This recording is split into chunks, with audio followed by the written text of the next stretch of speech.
Oke. Bismillahirrahmanirrahim. Assalamualaikum warahmatullahi wabarakatuh. Waalaikumsalam warahmatullahi wabarakatuh. Bapak dan Ibu guru hebat. Oke, baik. Saya Kismanto, CGP angkatan 9 ya. Kita akan sharing bersama terkait dengan budaya positif yang ada di sekolah ya. Bagaimana, eee, budaya positif akan kita kembangkan di sekolah yang berikutnya. Oke. Kita ke pengertiannya dulu. Budaya positif adalah kemampuan untuk mengontrol diri dan dapat membentuk kepercayaan diri sehingga mereka dapat berperilaku positif dengan mengacu nilai-nilai kebajikan universal dan memiliki motivasi intrinsik. Nah, ini. Jadi sebenarnya nilai budaya positif atau disiplin positif itu harapannya anak itu punya kesadaran dari dirinya sendiri. Makanya unsur intrinsik.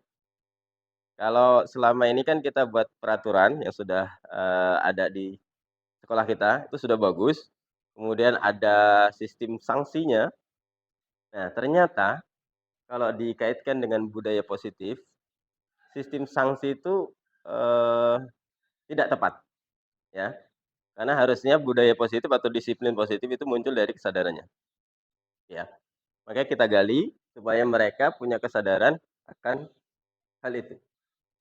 Nah, disiplin kalau kalau selama ini kan kita ngomongin disiplin itu identik dengan kalau nggak begini, kena sanksi begini gitu kan.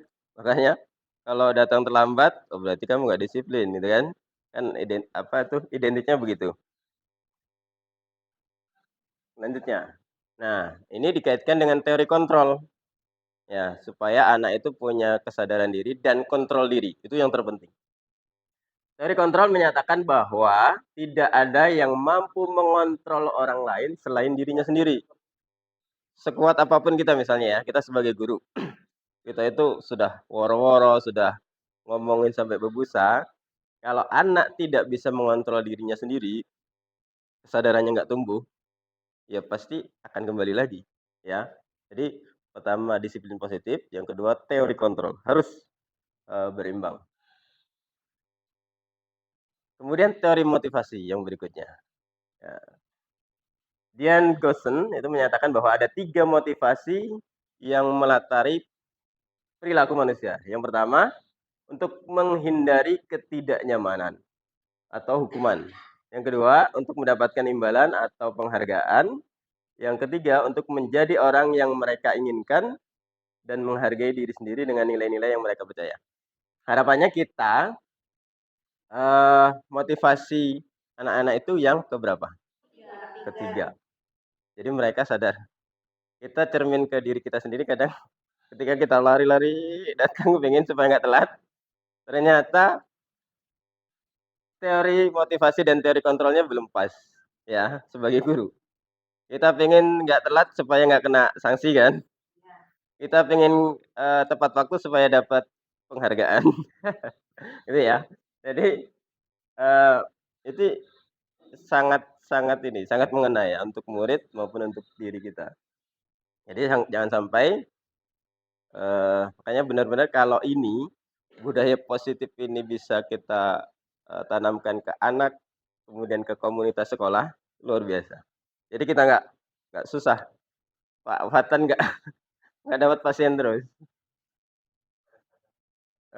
Kemudian nah ini ya, ternyata hukuman dan penghargaan itu, eee, mirip, makanya dikategorikan sebagai identitas gagal.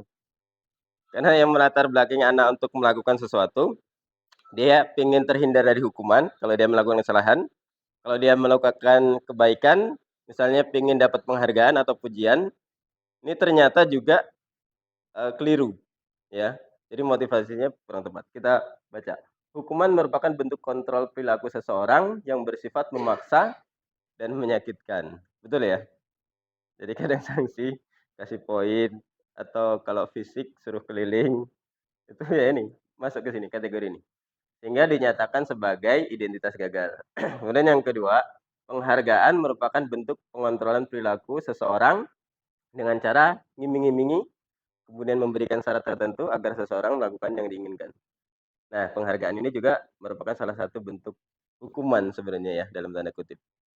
Oke, jadi kita tidak nanti kalau kita, eee, sekolah kita ideal seperti ini dan ya rasa-rasanya nggak bisa dalam waktu singkat ya, untuk menanamkan itu. Nah, kemudian kita kaitkan dengan posisi kontrol kita sebagai seorang guru. Ada 5 posisi kontrol.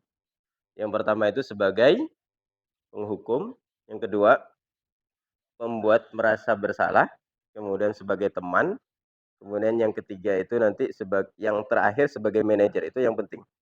Yang keempat adalah pemantau. Nah, kita mulai dari yang penghukum. Nah, kita refleksi diri kita. Jadi kalau anak kita atau murid kita melakukan kesalahan, posisi mana yang kita sering lakukan? Apakah langsung kita hukum? Pahatan nggak ya? Iya, kebanyakan kita ke arah sini, ya. Kalau yang ini, dalam mungkin 2 dekade terakhir, enggak lah ya, kita mengurangi ini. Tapi yang membuat merasa bersalah, kita ajak mereka untuk berpikir, kemudian, eee, digugah ya. Pada posisi ini biasanya guru akan bersuara lebih lembut, kemudian menggunakan keheningan, nah ini kerjanya Pak Fata nih, membuat orang lain merasa tidak nyaman, merasa bersalah, kemudian rendah diri. Nah, kata-kata yang sering kita gali ke anak biasanya, "Ibu sangat kecewa sekali dengan kamu," pastinya. Jadi anak tuh, waduh, gitu ya, merasa nggak enak anaknya.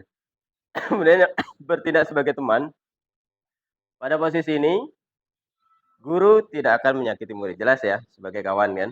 Kemudian tetap berupaya mengontrol murid melalui persuasi.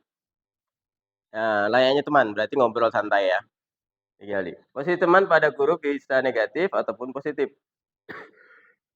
Positif di sini berupa hubungan baik yang terjalin antara guru dan murid. Kedekatan itu juga nilai positif. Jadi terkadang kalau kita memproses, anak yang melakukan kesalahan, kalau kita tidak memposisikan sebagai teman, dia tidak terbuka, ya. Jadi posisi-posisi seperti ini, harus kita paham. Nah, harapannya kita itu posisi yang paling tinggi sebagai manajer ya, ketika, tidak hanya kepada murid, tapi kepada kawan sejawat dan seterusnya juga seperti itu. Memantau berarti dia mengawasi, kemudian bertanggung jawab atas perilaku orang-orang yang diawasi, kemudian memantau berdasarkan peraturan dan konsekuensinya, menggunakan sanksi, kemudian yang sering kita gunakan, kalau memantau, kalau terlambat, di sekolah kita peraturannya apa? Misalnya nggak boleh terlambat, gitu. Dikaitkan dengan peraturan. Kemudian apa yang telah kamu lakukan supaya nggak terlambat? Kemudian sanksinya apa supaya nggak terlambat? Atau sanksinya apa ketika terlambat ya? Berikutnya, sebagai manajer. Nah, saya minta tolong, Pak Fatan baca dulu, sebagai manajer.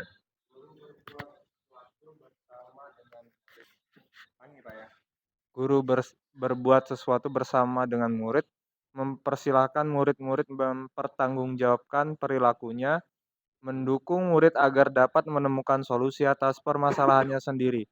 Seorang manajer telah memiliki keterampilan di posisi teman maupun pemantau. Dan dengan demikian bisa jadi di waktu-waktu tertentu kembali kepada kedua posisi tersebut bila diperlukan. Mhm, Namun bila kita menginginkan murid-murid kita menjadi manusia yang merdeka, mandiri dan bertanggung jawab, maka kita perlu mengacu kepada restitusi yang dapat menjadikan murid kita seorang manajer bagi dirinya sendiri. mhm, Di manajer, murid diajak untuk menganalisis kebutuhan dirinya maupun kebutuhan orang lain. luar biasa ya. Jadi posisi manajer, posisi yang paling, tinggi ya. Tapi terkadang seorang manajer bisa, turun setingkat di bawahnya jadi teman atau jadi pemantau atau bahkan, tadi bisa membuat anak itu merasa bersalah, ya, merasa bersalah. Oke, jadi kontrol guru itu ada 5. Kalau kita kelompokkan, kita buat tabelnya, itu nih, identitas gagal, ternyata kita gugah anak itu juga masih termasuk ke identitas yang gagal. Kemudian yang sudah kontrol positif itu sebagai teman dan sebagai pemantau. Nah, sudah kontrol diri, nah kontrol diri ini, tidak hanya diinternalisasi oleh kepada seorang guru, tapi harusnya nanti ending-nya siswa, murid juga sudah jadi bisa mengontrol diri. Sehingga ketika, melakukan suatu kesalahan, ya, atau mau melakukan tindakan, itu dia akan kaitkan dengan nanti kita bahas terkait dengan keyakinan, keyakinan kelas. Misalnya, berpikir dulu, sehingga dia teori kontrolnya masuk, teori motivasinya juga masuk. Oke, sampai sini dulu. Ada yang mau kita sharingkan? Mulai dari kontrol diri, teori kontrol, kemudian teori motivasi, kemudian ternyata hukuman dan penghargaan itu tidak efektif. Nanti kita bisa evaluasi ya di sekolah itu. Karena ketika saya coba praktekkan kemarin itu, ketika anak melakukan kesalahan kita sharing, kemudian dia tidak fokus ke kesalahannya, tapi fokus ke tindakan perbaikannya. Kemudian harapannya kalau semua melakukan itu, kayaknya goalnya cepat. Ini ya, untuk refleksi kita. Jadi kalau sebagai penghukum, langsung menghardik, kemudian menyakiti, menyindir, kalau dengan perkataan, kalau kamu tidak melakukannya, misalnya saya akan apa misalnya. Ya. Kemudian hasilnya, apa hasil di anak?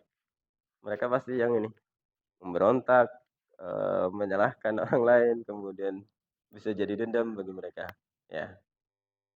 Walaupun katanya pengalaman, justru ya hal-hal yang kayak gini, setelah beberapa tahun mereka lebih ingat katanya, yang negatifnya. Kemudian membuat orang merasa bersalah. Nah, biasanya seperti ini yang dilakukan oleh guru. Kamu sudah mengecewakan Bapak Ibu. Kalau kamu, nggak begini nanti Bapak Ibu ditegur misalnya. Kelasnya kalau kelasnya gaduh terus, Bapak Ibu, nanti sebagai wali kelas misalnya, dicap negatif sama guru yang lain atau diawasi oleh kepala sekolah. Ini pembuat merasa bersalah. Kemudian hasilnya anak itu menyembunyikan atau menyangkal atau berbohong malah, ya kan? Kadang gitu. Nah ini, kecenderungannya begitu, mereka akan pada ujungnya ketemu juga. Kemudian yang positif sebagai teman atau sebagai pemantau. Nah,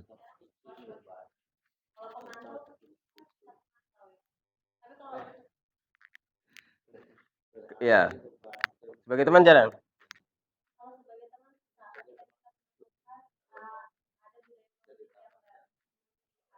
Hmm?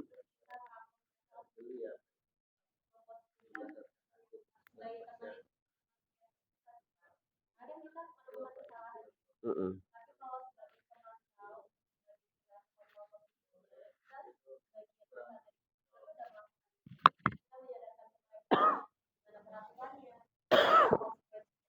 Mhm.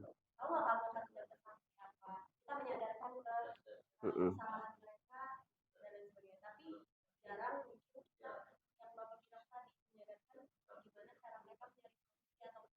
Iya, belum nyampe. Iya, belum tahap sana, ya. Betul, berarti baru kalau nanti kita sampai ke segitiga restitusi, baru di sini, di tahap yang kedua. Kalau menstabilkan identitas, betul. Nanti kan kaitannya, betul ya. Nanti yang ini, yang terakhir ini yang kadang anak belum ketemu. Nah ini, kalau kita posisinya sebagai teman, kadang murid itu benar ketergantungan. Ya kan, dikit-dikit dia tidak mampu ketika ketemu masalah, ya kan, menyelesaikannya. Harapannya kan mereka sampai ke tahap manajer, jadi bisa mengontrol masalahnya seperti ini, dianalisis. Kalau dikaitkan gini, solusinya apa yang akan dilakukan. Tapi kalau sudah di posisi cuman ketika ketemu masalah langsung ke gurunya, langsung curhat. Ketika dia jadi teman, dia jadi nggak takut ketika dia melanggar karena udah merasa kita tinggal guru. Ya. Misalkan nih kita kan bukan wali kelas. Misalkan ada Mhm. ketahuan nih, Mhm. karena merasa dirangkul, Mhm. sebenarnya mau cari tahu nih, tapi justru anaknya jadi nggak takut dengan kesalahannya, saking jadi berani mengakui tapi nggak takut Heeh. dengan kesalahan. Berarti karena tadi tahapannya baru teman, kemudian baru sampai ke kesalahan, belum sampai ke penyadaran. Nah, kalau sampai penyadaran ketika dia, ketemu masalah, nanti ketika curhat misalnya dengan guru, pasti tahapannya sampai sana, sampai selesai, gitu. Jadi eee, bukan karena dia lebih enjoy nanti ketika ketemu masalah, nanti curhat lagi, tapi tetap harus sampai sana, sampai ke solusinya. Mhm. Harapannya pokoknya sampai ke benar-benar anak itu bisa me-manage dirinya sendiri, sehingga kalau ketemu masalah, dia akan berusaha mencari solusinya. Kalaupun dia mau nemuin guru mungkin konsultasi, konsultasi bisa. Oke ya. Kemudian di pemantau, kalau kita memposisikan sebagai pemantau, bagi anak itu hasilnya menyesuaikan bila diawasi. Ini juga kan kadang Nggak diawasi iya betul. Kayak anak-anak kita misalnya ketika baju nggak rapi gitu kan, kalau nggak terpantau, udah jojong aja. Ketika ada guru yang posisi sebagai pemantau, nah ini berarti belum ini, lagi-lagi karena kesadarannya belum ada. Nah, targetnya adalah mereka bisa manajer bagi dirinya sendiri. Yang terakhir itu, menguatkan watak dan karakternya. Bahwa saya berbuat ini, karena ini bagian dari karakter saya. Saya pengen tampil baik gitu ya, akhlak saya baik. Ya, ini, eee, luar biasa ini materi ini kalau kalau kita punya satu persepsi yang sama, kemudian di anak itu juga sudah mulai ditanamkan. Sebenarnya ini menggiring anak itu untuk berpikir ke tahap kedewasaan. Jadi selama ini anak-anak kita kan kita omong terus ya, kita omong sehingga mereka ya ketergantungan banget. Oke sampai sini, ada yang mau disampaikan lain? Jadi kalau semua guru mempraktekkan ini, wah luar biasa, ya.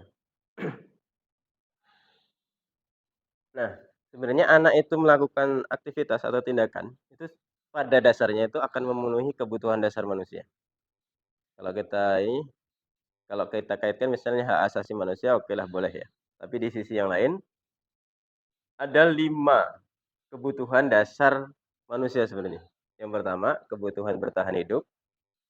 Kalau dia sudah bertahan hidup, dia pasti akan cari kasih sayang atau, diterima di komunitasnya, di kelompoknya. Kemudian yang ketiga itu kebutuhan akan pengakuan atas kemampuannya. Oke, ya. Kadang anak berekspresi ke arah yang positif atau kayak ke arah yang negatif, orientasinya ini. Karena ada kebutuhan dasar yang ingin dicapai oleh mereka. Yang keempat, kebebasan. Ya, pengen bebas juga mereka. Yang kelima, kesenangan. Nah, kalau sudah bebas, dia pengen kesenangan. Kebutuhan untuk merasa senang. Nah, kalau kita kaitkan, kenapa anak-anak cenderung misalnya, suka main game yang, sampai lama, ternyata mereka akan memenuhi kebutuhan-kebutuhan ini, ya kan? Kalau bertahan hidup okelah sudah selesai ya. Kemudian kasih sayang, rasa diterima, ini juga kan ketika ada apa itu, mabar kan, kalau dia cakap main gamenya kan diterima di kelompoknya. Jadi butuh pengakuan. Kemudian penguasaan, kebebasan, kesenangan, ya selain itu kan merasa senang. Ya, di kita ini kan kebutuhan dasar manusia, berarti kan nggak hanya murid kita subjeknya, guru juga, manusia juga kan. Nah ini, kebutuhan-kebutuhan ini sehingga apa yang dilakukan oleh, seseorang itu orientasinya sebenarnya gini, misalnya kita berkeyakinan atau beragama dan seterusnya, sebenarnya pemenuhan ini, kebutuhan bertahan hidup, kemudian ya. Kelima, kebutuhan dasar. Sehingga kalau ada anak melakukan pelanggaran, ya, atau anak melakukan budaya yang positif, disiplin positif, sebenarnya ini, kita juga kan gitu. Kita pengen rajin datang ke sekolah, kemudian kita ngajarnya pengen yang all out, sebenarnya itu. Nah, tapi ini dapat diselaraskan ya. Diselaraskan, tadi kebutuhan yang 5 itu, kalau tidak ada aturan yang mengikat, maka akan kelabasan. Misalnya di kelas, kalau ingin memenuhi kebutuhan dasar manusia terkait dengan kebebasan, maka di kelas akan bebas. Mereka nggak ada aturan, nggak ada prinsip yang dipakai, nggak ada keyakinan kelas yang digunakan. Misalnya pakai baju dikeluarkan misalnya, karena nggak ada ini kan bebas. Kemudian ketika nggak ada guru, pengennya main-main, makan, nah, kesenangan kan yang diharapkan dan seterusnya. Nah, maka dibutuhkan ini tadi kita bangunnya dari kontrol diri, kemudian motivasi sampai ke keyakinan. Sehingga kalau mereka sudah punya keyakinan tertentu, bukan keyakinan beragama ya, keyakinan yang disepakati sebagai nilai-nilai kebaikan, ya nilai-nilai luhur ya, itu yang akan memotivasi mereka untuk berbuat. Nih, kita keyakinan kelas itu apa sih? Stradi sekarang. Oh, Fadila gantian, biar suaranya masuk. Apa ini, Pak? Baca. Oh. Keyakinan kelas yaitu nilai-nilai kebajikan universal yang disepakati secara tersirat dan tersurat, lepas dari latar belakang suku, negara, bahasa, dan agama. Nilai-nilai kebajikan menekankan pada keyakinan seseorang yang lebih memotivasi diri dari dalam. Segitiga restitusi, tahapan untuk memudahkan proses restitusi yaitu menstabilkan identitas anak, validasi tindakan yang salah, dan menanyakan keyakinan. Oke, ini yang terakhir nanti kita bahas. Segitiga restitusi. Nah, kita ke keyakinan kelas dulu. Jadi kita nanti praktikkan di kelas. Kalau kita kan di awal tahun ajaran biasanya sudah buat namanya kesepakatan kelas, ya kan? Kontrak belajar dan seterusnya. Boleh itu. Tapi di situ kan terkait dengan aturan-aturan yang sifatnya teknis kadang kan. Nah, kalau keyakinan kelas itu lebih abstrak. Misalnya nilai universalnya kebersamaan atau kekompakan atau tanggung jawab. Nah, itu nilai universalnya. Jadi abstrak kan. Tapi ketika keyakinan kelas ini disadari oleh setiap anggota kelas, nanti kalau lebih besar lagi keyakinan sekolah disadari oleh warga sekolah. Makanya di warga sekolah itu harus apa misalnya? Eh, keyakinannya apa misalnya? Harus beradab yang baik, sopan, Adab yang baik, sopan, berkata sopan ya. Nah, itu tanggung jawab. Jadi ketika sudah tertanam pada diri murid, warga sekolah, jadi otomatis itu yang akan ngontrol dirinya. Saya kalau nggak begini, nah itu ya.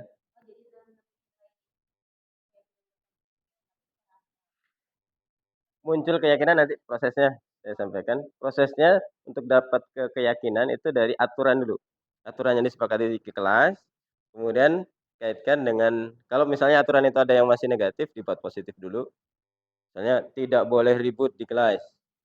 Apa positifnya? Itu nanti dibuat kemudian ke tingkat yang ke keyakinan. Apa berarti? Kalau tidak ribut, berarti dia keyakinannya apa? Tertib misalnya. Nah, gitu. Nanti kita nih, ya. Jadi sifatnya universal. Kalau mau dikaitkan dengan agama Islam khusus, ya lebih ini lagi, lebih baik lagi ya. Tapi kita yang buat universalnya. Nah ini teknis nanti yang restitusi kita bahas di akhir.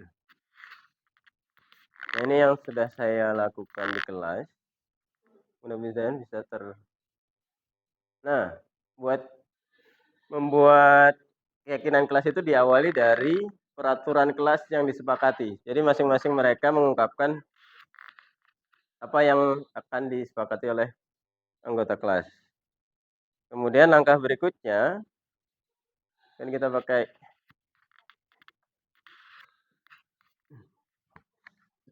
kita play yang di sini aja.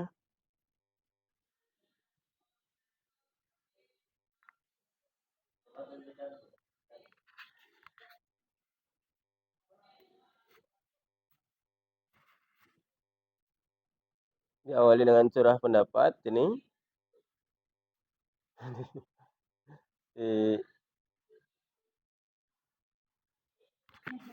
Menuliskannya. Kemudian langkah berikutnya mereka menampilkan nempel ditempel aturan yang sudah mereka tuliskan.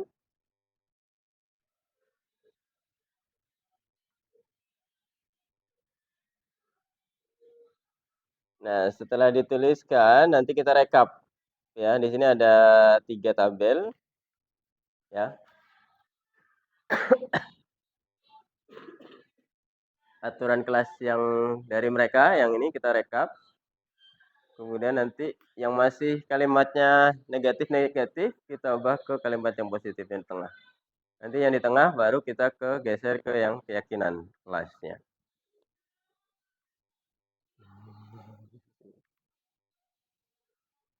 Endingnya di sini. Ya. Peraturan yang positif, kemudian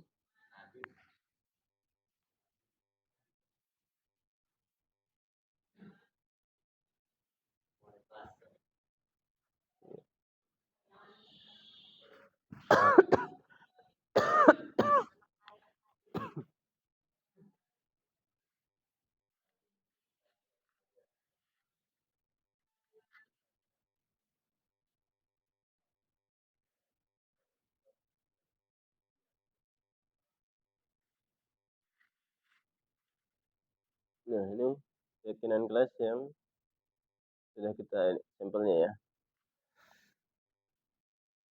Dilarang ribut di jam pelajaran, berarti tertib setiap jam pelajaran. Nah, keyakinan kelas itu lebih sederhana kalimatnya dan lebih mudah diingat. Ya, misalnya tertib, kemudian menjaga kebersihan, berkata sopan. Jadi hal-hal yang saling menghormati, saling menghargai. Kalau PKN kena banget tuh nilai-nilainya ya. Kemudian menjaga alat kebersihan dan kelas, jujur dan bertanggung jawab, berbagi kebaikan, kemudian menjaga kekompakan dan kekeluargaan. Ini contoh keyakinan kelas yang sudah dibuat kemarin. Jadi dari banyak peraturan yang mereka sebutkan, ya nanti kita arahkan ke yang kalimat yang positif, kemudian ke keyakinan kelas. Kemudian aturan kelas ini boleh nggak ditampilkan di kelas kira-kira? Boleh nggak? Ditampilkan, Pak. Maksudnya dipajang di mading? Boleh. Boleh aja. Ya. Jadi, ya betul. Jadi kan kadang kan karena abstrak tadi ya, keyakinan kelas, tertib atau kebersihan atau menjaga kebersihan, saling menghormati. Masih ngawang-ngawang kan? Tapi kalau sudah digeser dikit, saling menghormati apa? Misalnya tidak membuli, tidak berkata kasar, dan seterusnya. Jadi anak juga saling ini mengingatkan. Jadi bukan berarti peraturan yang kita buat, yang sudah kita buat itu nggak benar, tapi kita lengkapi dengan arahnya itu keyakinan kelas itu nanti yang ya namanya keyakinannya, kayak keyakinan beragama ya. Jadi yang diyakini seseorang itu membawa kebaikan atau nilai-nilai kebajikan universal tadi, ya. Jadi ketika melakukan misalnya mau ngejek nama orang tuanya atau membuli, kita diingatkan kalau kita harus apa itu benar-benar tertanam itu keyakinan itu. Sehingga kalau mau bully atau mau ngejek kawan, ngolok-ngolok kawan, set langsung klik, kemudian nyetop ininya, apa aktivitasnya. Jadi keyakinannya diklikkan. Oke ya. Harapannya nanti Bapak Ibu juga bisa mempraktikkan itu, membuat keyakinan kelas. Ya. Nah, kita masuk ke restitusi. Restitusi ini cara penanganan ketika ada budaya positif yang tidak dilakukan. Ya, proses kolaboratif yang mengajarkan murid untuk mencari solusi untuk masalahnya. Nah, jadi kalau seluruh siswa itu tertanam ini, luar biasa ya. Aman kayaknya dunia kita, dunia pendidikan kita. Heeh. Emosional mereka tuh Iya. nggak stabil. Nggak stabil. Mereka tahu loh kalau nggak boleh berantem, Heeh. nggak boleh ngejek teman. Heeh. Tapi manajemen emosional mereka ketika mereka diejek mereka balas ejek. Betul. Sesederhana itu. Kemudian ya, itu kan reaksinya ya. Reaksi. Eh, Bisa jadi spontan, bisa jadi betul, belum tertanam keyakinan. betul. Kuncinya itu belum tertanam sebenarnya. Dan orang yang mengolok itu juga belum tertanam keyakinan tadi. Nah, saling menghargainya belum tumbuh ya. Nah, itu. Hmm. Tadi nah kalau kamu diajak udah diem aja nggak usah dibalas, istighfar aja. Terus pahalanya apa Bu dari istighfar? Kamu akan mendapatkan ya faedahnya. Ya kita akan terhindar dari hal-hal yang tidak baik, misalnya berkata kotor atau dengan perbuatan fisik itu kan akan merugikan diri sendiri dan orang lain gitu kan. Tapi dengan itu seluwi itu anak bertanya gitu, istighfar emang apa Bu pahalanya istighfar? Ya itu kan kita minta ampun nih, kita akan terhindar dari Iya, hal-hal betul. yang akan merugikan kita sendiri dan orang lain. Itu yang Ya, diajak berpikir lebih dekat ya. iya. Jadi dia berpikir, oh Iya. faedahnya. Kadang Kita anak akan itu lebih tenang, akan lebih lapang. Dia makanya nggak dapat dosa, saya bilang gitu. makanya di nilai-nilai kebajikan universal yang kita sepakati kan kalau yang ini P5 itu ya. Profil pelajar Pancasila itu. Kalau anak sudah berpikirnya kreatif, kemudian yang pertama apa? Berketuhanan ya. Nah, kalau ini sudah ya iman dan takwa itu, kalau itu sudah tertanam itu, masalahnya kan kita belum. Jadi ya PR seluruh lah, seluruh ini stakeholder pendidikan. Nah, makanya dari modul 1 sampai sekarang itu ada istilah nilai guru penggerak itu kolaboratif. Kolaboratif itu tidak hanya ke siswa, ke rekan sejawat, kemudian ke warga, tapi ke orang tua. Jadi selama ini kita itu warga sekolah belum melibatkan orang tua, ya, secara intens. Karena kalau kita hanya fokus di sekolah tanpa melibatkan mereka, ya kewalahan juga kita. Jadi kolaboratif dengan orang tua itu yang belum dimaksimalkan. Tapi mulai beberapa tahun terakhir mulai ada parenting itu kan salah satunya walaupun jaraknya nggak rutin ya. Idealnya kan rutin per bulan parenting itu. Iya. Dan kontrol di rumah ya. Makanya ada kalau saya itu lembar muhasabah kelas itu juga nggak mutabaah itu nggak ini nggak apa tuh belum maksimal juga. Ada orang tua cuman ketika lihat anaknya banyak yang kosong nggak sholat. Nggak ada ini. Apa?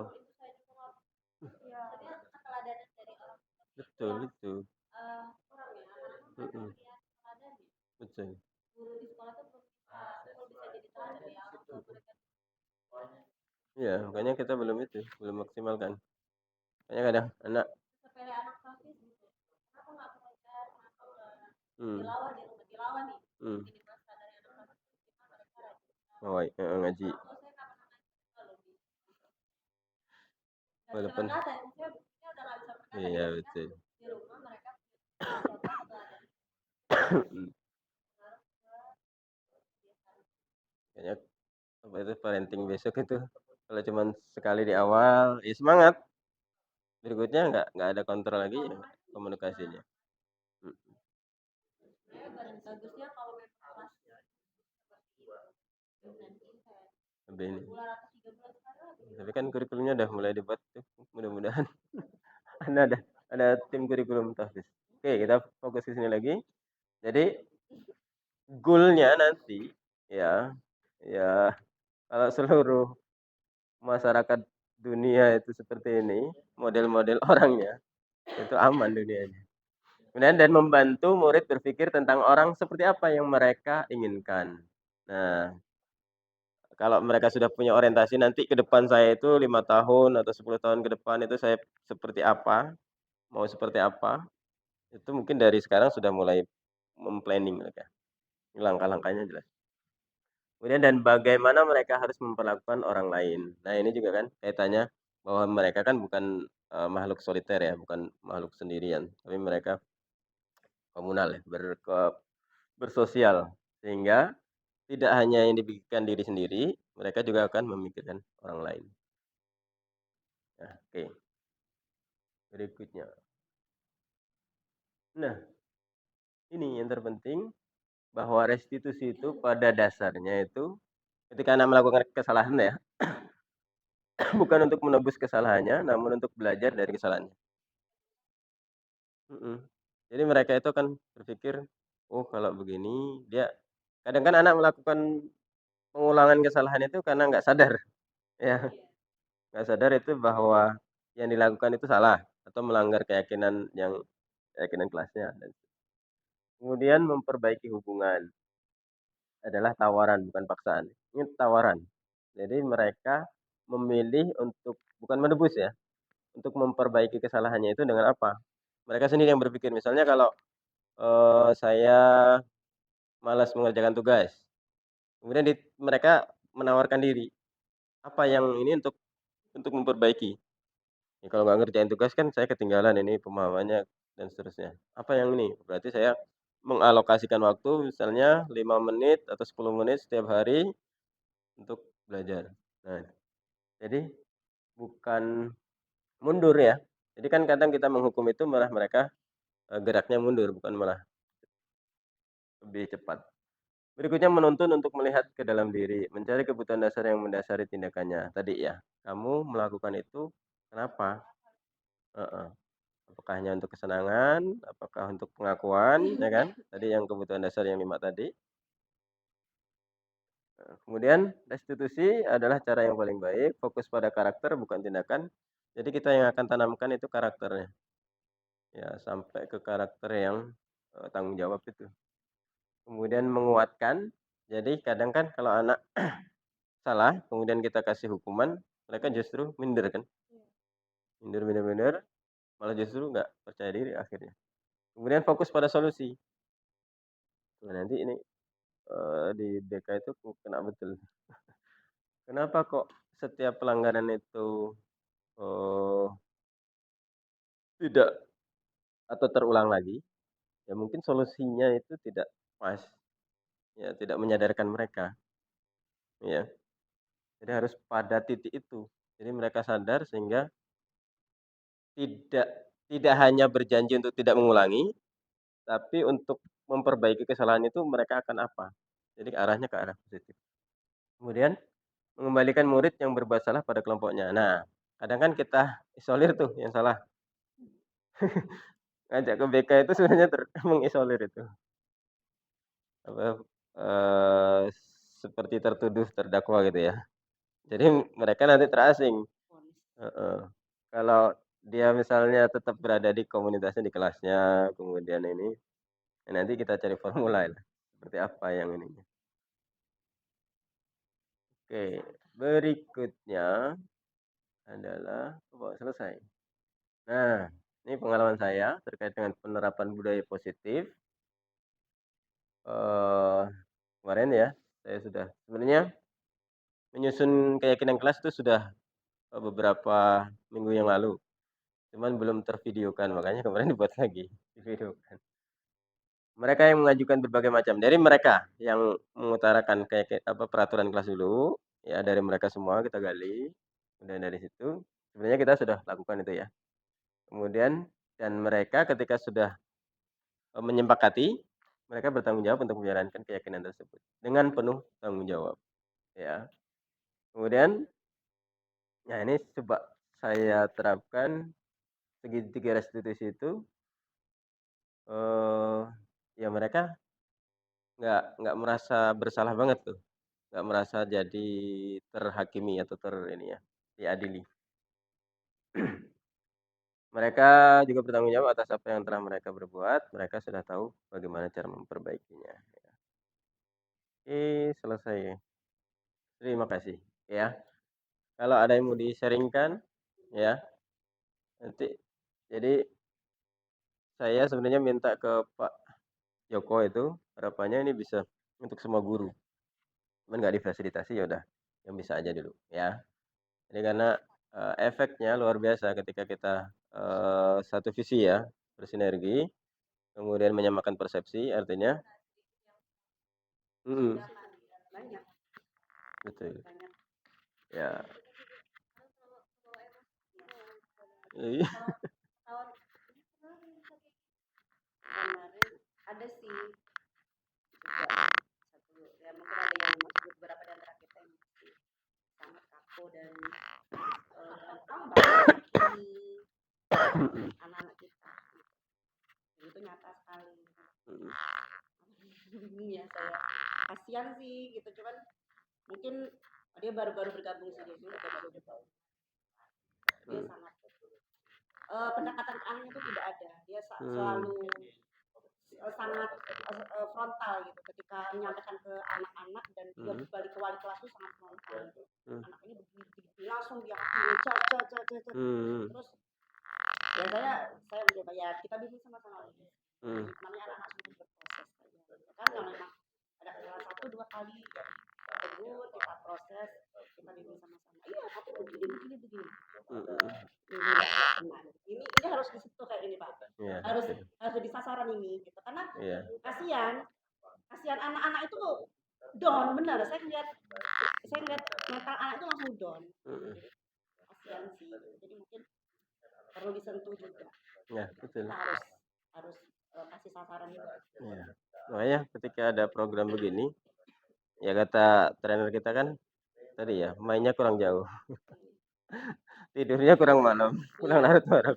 Artinya ternyata pas nanganin siswa yang bermasalah itu kita nggak usah tegang ya. Terkadang nanganin mereka dan kita astagfirullah sambil senyum, itu mereka justru malah sadar. Kayak aku pernah di kelas 2 harusnya pakai sepatu kan, udah dibilang pakai sepatu dari awal, nggak pakai sepatu nih, atau dia udah menjelang sholat asar Bu, belum ada instruksi untuk sholat asar tapi udah sepatu. Astagfirullah, samperin senyum, coba ini sambil dipegang sifat 10 hari atau sambil senyum itu malah dia sadar dengan kesalahan dia kadang, tapi kadang menemukan beberapa kasus yang itu tuh emosinya mungkin kitanya juga nggak stabil ya, sadari gurunya juga lagi ada trouble, nggak bisa asal kitanya udah habis betul. nggak bisa santai. Iya, makanya kalau mau mempraktekkan segitiga restitusi itu, kita juga harus stabil. Jadi nggak di tempat ramai sebenarnya. Karena kita mau gali dia, kita ngobrol santai bahasanya kan. Jadi pertama menstabilkan identitas yang pertama itu. Artinya kita besarkan hatinya bahwa siapa sih yang nggak pernah salah bahasanya gitu kan. Manusia kan pasti pernah salah. Nah itu sudah mulai diangkat. Mereka sudah oh ya sadar gitu. Kemudian kalau sudah gitu dikaitkan dengan ini kesalahannya. Kenapa kamu begini? Makanya digali tadi. Kenapa begini? Kira-kira yang kamu lakukan itu salah apa benar? Dikaitkan dengan keyakinan kelasnya atau aturannya kalau bahasa umumnya. Mereka sudah sadar, oh salah. Terus untuk memperbaiki kesalahanmu apa? Itu kan prosesnya 3 itu sebenarnya selesai solusinya. Terus nanti kalau kamu berulang seperti ini, apa tindakan atau apa ini pencegahan yang akan kamu lakukan? Ini yang harus dibiasakan anak itu gitu.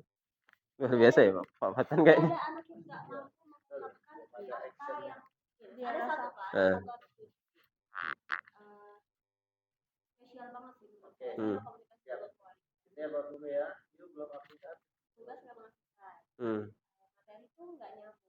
Saya kira tuh nggak nyambung cuma di pelajaran saya. Saya cek buku-buku lain. Coba mau lihat buku-buku yang lain. Ternyata sama. Bahkan coba deh kamu curhat di kertas lembar, kamu punya masalah apa? Saya suruh baca curhatannya karena tulisannya nggak kebaca sama saya. Dia pun nggak bisa baca tulisan saya nih. Dia curhat nih, kabarin kalau kamu nggak mengungkapkan dengan kata-kata, curhat di buku kamu. Biar Miss tahu apa kendala kamu kenapa begini, di rumah seperti apa gitu. Saya coba gali dia biar dia tuh mau cerita loh. Minimal lewat tulis. Tulis nih cuma 4 baris dulu. Gak mampu dia mengungkapkan semua kendala dia. Saya suruh baca 4 baris tulisannya dia juga nggak bisa. Lisan juga nggak itu. Lisan juga dia sama sekali bisa dihitung 1 hari itu berapa kata kayaknya. Kalau Jadi nggak tergali interaksi belum. sosial, karena dia termasuk anak yang pendiam, dia nggak punya masalah sama sekali. Tapi lebih ke Diri sendiri. wah itu dia nggak mampu mengungkapkan, itu lagi Gali itu perlu. Kalau misalnya nggak terungkap di situ, ya libatkan dengan ini orang tuanya. Orang tua. ketahuan di akhir atau Iya. Betul. kalau di Alika masih beribu, kalau di Alika tuh masih mau cerita waktu saya turun soalnya tuh dia masih mau cerita saya dulu dan gitu. Kalau ini cowok sama sekali nggak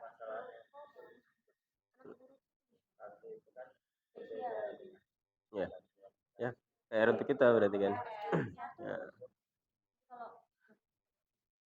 Oke. Pak Fatan sudah mulai tergambarkan.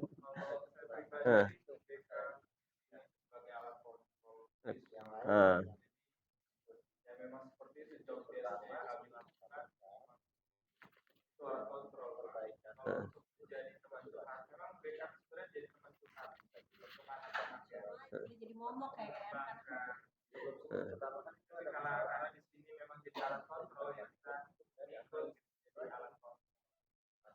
Ya, mungkin nanti di ini.